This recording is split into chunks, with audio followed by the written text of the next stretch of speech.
নমস্কার। আবার সাত সকালে শেষের কবিতা সুন্দরবন। আমরা আজকে ক্লাসে অর্থাৎ শেষের কবিতা পাঠ কেন্দ্রে আজকে আমরা আলোচনা করব পশ্চিমবঙ্গ রাষ্ট্র বিশ্ববিদ্যালয়ের চতুর্থ সেমিস্টার মাইনর সিলেবাসের বাংলার একটা বিখ্যাত উপন্যাস সজারুর কাঁটা। এই সজারুর কাঁটা থেকে আমরা গত ক্লাসে একটা প্রশ্ন নিয়ে আলোচনা করেছি। সেই প্রশ্নটা ছিল সজারুর কাঁটা উপন্যাসটি একটি রোমান্টিক ধর্মী রহস্যময়ী উপন্যাস, আলোচনা করব। আর আজকে আমরা আলোচনা করব সজারুর কাঁটা উপন্যাসে আমরা দেখেছি একের পর এক হত্যাকাণ্ড ঘটেছিল। এই হত্যাকাণ্ডের আসল রহস্য কি? এই হত্যাকাণ্ড কে ঘটিয়েছিল? সেই রহস্যের উদ্ঘাটন আমরা করব।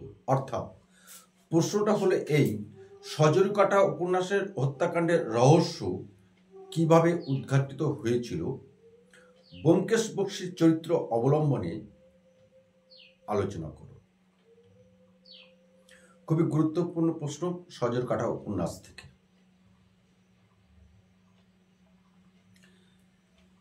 আলোচনার শুরুতেই তোমরা এইভাবে লিখবে। আলোচনার শুরুতেই আমরা বলে রাখি যে শরদিন্দু বন্দ্যোপাধ্যায়ের একটি অন্যতম রহস্যময়ী উপন্যাস সজারুর কাঁটা। আর সেই সজারুর কাঁটার উপন্যাসের একটি অন্যতম চরিত্র তিনি অতি তীক্ষ্ণ বুদ্ধিমত্তার সাথে তিনি এই উপন্যাসের যে একের পর এক হত্যাকাণ্ড ঘটে গেছে সেই হত্যাকাণ্ডের রহস্য উদ্ঘাটন করেছেন। এখানে আমরা দেখি যে এই ব্যোমকেশ বক্সী চরিত্রটি অতি ধৈর্যশীল, ঠান্ডা বুদ্ধি, অতি তীক্ষ্ণ বুদ্ধিমত্তার সাথে সূক্ষ্ম যুক্তিবাদী মনন নিয়ে এই রহস্যের উদ্ঘাটন করতে চেয়েছিলেন। আর সেই রহস্য উদ্ঘাটনে তিনি একাধিক প্রমাণ সংগ্রহ করেন। আর এই সংগ্রহ করে তিনি যেভাবে এই উপন্যাসের রহস্য উদ্ঘাটন করেছিলেন, আমরা এই সূত্রাকারে সেই রহস্যের দিকে আমরা যেতে পারি। তো আমরা প্রথমে বলেছিলাম এই যে হত্যাকাণ্ডগুলো ঘটে গিয়েছিল সেই হত্যাকাণ্ডের রহস্য উদ্ঘাটনে ব্যোমকেশ বক্সীর ওপরে এসে যায়। আর ব্যোমকেশ বক্সী কাছে আসলে তিনি প্রথম যে কাজটি করেন, ঘটনাস্থল পরিদর্শন করেন এবং প্রাথমিকভাবে পর্যবেক্ষণ, অর্থাৎ পরিদর্শন এবং পর্যবেক্ষণ প্রথম পয়েন্টটা লিখি। এখানে আমরা দেখি ব্যোমকেশ বক্সী প্রথমে এই রহস্য উদ্ঘাটন করতে গিয়ে চলে যান ঘটনাস্থলে। আর সেই ঘটনাস্থলে গিয়ে তিনি সেই জায়গাগুলি পরিদর্শন করেন।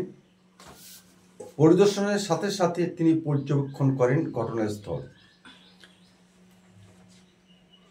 এবং শুধু পরিদর্শন এবং পর্যবেক্ষণ নয়, সেই ঘটনাস্থলে ঘটে যাওয়া প্রত্যেকটি ঘটনা তিনি খুঁটিনাটিভাবে পরিদর্শন করেন এবং তিনি খুঁটিয়ে পর্যবেক্ষণ করেন সেই ঘটনাগুলিকে। আর এই ঘটনাকে লক্ষ্য করতে গিয়ে, পর্যবেক্ষণ করতে গিয়ে, পরিদর্শন করতে গিয়ে যে বিষয়টি তার সামনে এসে আসলো, যে বনোয়ারি লাল, এই বনোয়ারি লাল এর মৃতদেহটি একটা বাগান বাড়ির কাটা গাছের নিচে শায়িত আছে। তিনি এখানে ঘটনা পর্যবেক্ষণ করতে গিয়ে দেখলেন যে এই বনোয়ারি লালের গায়ে একাধিক কাটা বিঁধে আছে। ঘটনাটা খুবই অস্বাভাবিক এবং কাটাগুলো খুব অস্বাভাবিকভাবে তার গায়ে বিঁধে আছে। আর এই মৃতদেহটি দেখলেই প্রত্যেকে মনে করবে, এবং মনে করাটাই স্বাভাবিক, যে কাটা বিধে বনোয়ারি লালের মৃত্যু হয়েছে। দ্বিতীয় পয়েন্টটা তোমরা এইভাবে লিখবে: সন্দেহভাজনদের জিজ্ঞাসাবাদ এবং তথ্য সংগ্রহ।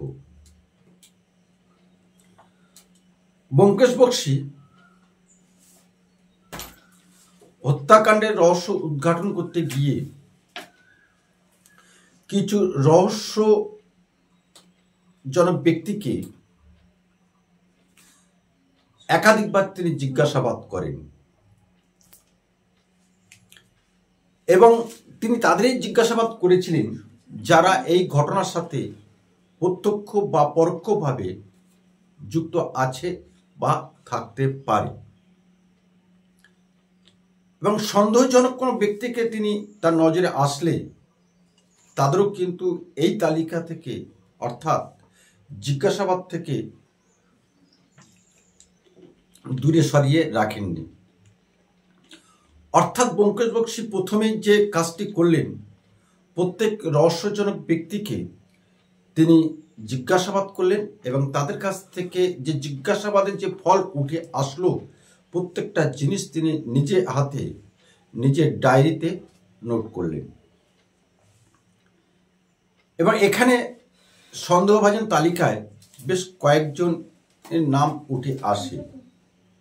তার মধ্যে অন্যতম রমণী ডাক্তার।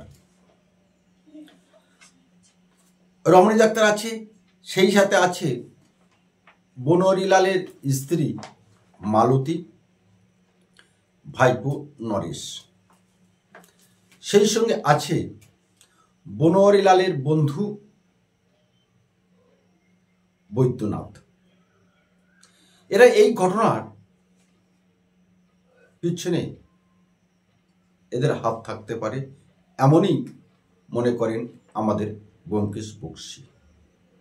তাই সন্দেহভাজন তালিকায় এদেরকে প্রথমে রাখলেন এবং এদের কথোপকথনের, অর্থাৎ জিজ্ঞাসাবাদের বিষয়টিকে সর্বাধিক গুরুত্ব প্রদান করলেন ব্যোমকেশ বক্সী।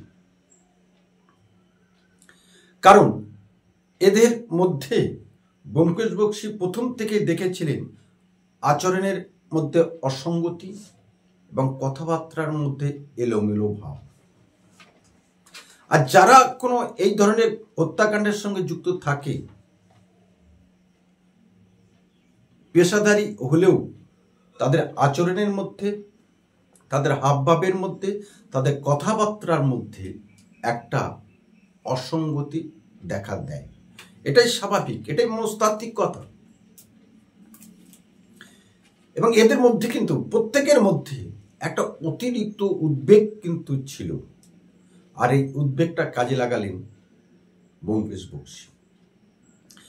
তৃতীয় পয়েন্টে তোমরা এইভাবে লিখবে: সজরু কাটার রহস্য উদ্ঘাটন। আমরা জানি যে ঘটে যাওয়া যে হত্যাকাণ্ড, সেই হত্যাকাণ্ডের মধ্যে অন্যতম ছিল বনোয়ারি লাল। তার গায়ে পাওয়া গিয়েছিল অসংখ্য কাটা। আর এখানে ব্যোমকেশ বক্সী জানতে পারেন যে কাঁটাগুলো বনোয়ারি লালের গায়ে বিঁধে আছে, সেই কাঁটাগুলো আসলে কোনো সজারুর কাঁটা নয়, অন্য কোনো কাঁটা। আর সেই কাঁটাটি কি তিনি সেই রহস্য উদ্ঘাটন করবেন আমাদের এই আলোচ্য সজরি কাটা উপন্যাসে। তো দেখে এবার আমরা ব্যোমকেশ বক্সী কিভাবে এই বনরিলাল গায়ের যে কাটা বেঁধেছিল সেই কাটাটি আসলে কি, সজরুর কাটা না অন্য কোনো কাটা, কে এদেরকে হত্যা করবে। একের পর এক শহরের বুকে হত্যাকাণ্ড চলছে, কিভাবে সেই হত্যাকাণ্ড হলো আর সেই কাটা বাকি, আমরা আর কিছুক্ষণের মধ্যেই সেই কাটার সেই হত্যাকাণ্ডের রহস্য উদ্ঘাটন করব। বনরিলাল যখন তিনি দেখলেন যে ব্যোমকেশ বক্সী, বনরিলাল নয়, ব্যোমকেশ বক্সী যখন দেখলেন যে বনরিলালের গায়ে একাধিক কাটা বিঁধে আছে, তখন প্রথম তিনি যে কাজটি করলেন, পশু বিশেষজ্ঞ যারা আছেন তাদেরকে তিনি ডাকলেন। ডেকে এই যে বনরিলালের গায়ে যে কাটা বিঁধে আছে সেই কাটাটি আসলে কি, সেই কাটার কি সজরুর কাটা না অন্য কোনো কাটা। এক্ষেত্রে ব্যোমকেশ বক্সী সাহায্য নিলেন, প্রথমে সাহায্য নিলেন পশু বিশেষজ্ঞ যারা আছেন। অথবা 4 নম্বর পয়েন্টে তোমরা এইভাবে লিখবে, বিভিন্ন মোটিভ এবং সুযোগের বিশ্লেষণ। আমরা আলোচনার প্রথমেই বলেছিলাম ব্যোমকেশ বক্সী কিন্তু ধীর স্থির সম্পন্ন, তীক্ষ্ণ বুদ্ধিমত্তা সম্পন্ন একজন মানুষ। আর সেই মানুষটি প্রথমেই তার মনে প্রশ্ন জেগেছিল, এই হত্যাকাণ্ডের পিছনে কোনো নির্দিষ্ট মোটিভ কাজ করেছে কিনা সেটাকে দেখা। আর এই মোটিভ আছে কিনা সেটা দেখতে গিয়ে তিনি দেখলেন যে বনরিলালের যে সম্পত্তি ছিল সেই সম্পত্তির লোভ ছিল নরেশ, অর্থাৎ তার ভাইপো নরেশ, এবং মালতীর সম্ভবত, অর্থাৎ তার স্ত্রী মালতীর সম্ভবত কোনো লোভ লালসা থাকতে পারে। এই বিষয়ের প্রতি তিনি কিন্তু ব্যোমকেশ বক্সী গুরুত্ব দিলেন। এবং এই হত্যাকাণ্ডের সময় এই যে আমরা বললাম রমণী ডাক্তার, মালতী, নরেশ, বৈদ্যনাথ কোথায় ছিলেন সেদিকেও কিন্তু তিনি নজর দিলেন, অর্থাৎ সেদিকেও তিনি পর্যবেক্ষণ করলেন আমাদের ব্যোমকেশ বক্সী। 5 নম্বর পয়েন্ট, অপ্রত্যাশিত সূত্র এবং তথ্যের উদ্ঘাটন। আমরা জানি কোনো ঘটনা ঘটে যাওয়ার পিছনে নির্দিষ্ট মোটিভ যেমন থাকে তেমন থাকে কিছু ঘটনা, তেমনি থাকে কিছু সূত্র। আর সেই সূত্র ধরেই কিন্তু আমরা যদি এগোতে পারি সামনের দিকে, তাহলে নিঃসন্দেহে সত্যের অনুসন্ধান হবেই হবে। আর সেই সূত্র ধরেই আমাদের ব্যোমকেশ বক্সী কিন্তু সামনের দিকে এগিয়ে গেলেন। সেখানে ব্যোমকেশ বক্সী তদন্তের স্বার্থে জানতে পারেন যে বনরিলালের এক সাথে রমণী ডাক্তারের একটা গোপন অবৈধ সম্পর্ক ছিল। রমণী ডাক্তারের সাথে বনরিলালের একটা অবৈধ সম্পর্ক ছিল। শুধু তাই নয়, তাদের মধ্যে একটা পাথর, অর্থাৎ মূল্যবান পাথর নিয়ে তাদের মধ্যে একটা মতবিরোধ, মতৈক্য চলছিল। প্রথম সূত্র কিন্তু পেলেন আমাদের ব্যোমকেশ বক্সী। তিনি জানতে পারেন যে রমণী ডাক্তারের একটা বাগান বাড়ি আছে, আর সেই বাগান বাড়িতে আছে বিভিন্ন কাটা গাছ। আর সেই কাটা, অর্থাৎ রমণী ডাক্তারের বাগান বাড়ির যে কাটা গাছ আছে সেই কাটা কিন্তু বনরিলালের গায়ে বিঁধে আছে। এটা তীক্ষ্ণভাবে পর্যবেক্ষণ করলেন আমাদের ব্যোমকেশ বক্সী। তাহলে এবার তোমরা নিঃসন্দেহে বুঝতে পারছো আমরা কিন্তু সত্যের পথে, সত্যের অনেক কাছাকাছি কিন্তু চলে এসেছি। অর্থাৎ এখানে আমরা বলে দিতে পারি যে বনরিলালের যে মৃত্যু হয়েছিল আসলে সজরুর কাটা নয়, যেটি ব্যোমকেশ বক্সী পশু বিশেষজ্ঞদের সহায়তায় সেটা প্রমাণ করেছিলেন। তাহলে কি কাটা? সেই কাটাটি হলো আমাদের রমণী ডাক্তারের বাগান বাড়ির যে কাটা গাছ আছে, সেই কাটা গাছের কাটা বিধিয়ে বনহরিলালকে হত্যা করা হয়েছে। 6 নম্বর পয়েন্টে তোমরা এইভাবে লিখবে, অপরাধের মুখোশ উদ্ঘাটন। আমরা জানি, বারে বারে বলছি, ব্যোমকেশ বক্সী অর্থাৎ এই ধরনের চরিত্রে যারা থাকেন, অর্থাৎ সত্যের অনুসন্ধান যারা করেন, রহস্যের উদ্ঘাটন যারা করেন, তাদের চরিত্র কিন্তু হয় ঠান্ডা, শীতল, অতি তীক্ষ্ণ বুদ্ধিধারী মানুষ, যারা অতি সহজেই বিরূপ মনোভাব পোষণ করেন না বা বিরক্ত হন না। আর সেই রকম একটি চরিত্র আমাদের ব্যোমকেশ বক্সী। ব্যোমকেশ বক্সী ধীরে ধীরে আস্তে আস্তে সমস্ত সূত্র সংগ্রহ করেন, যাবতীয় তথ্যগুলিকে তিনি একত্রিত করেন।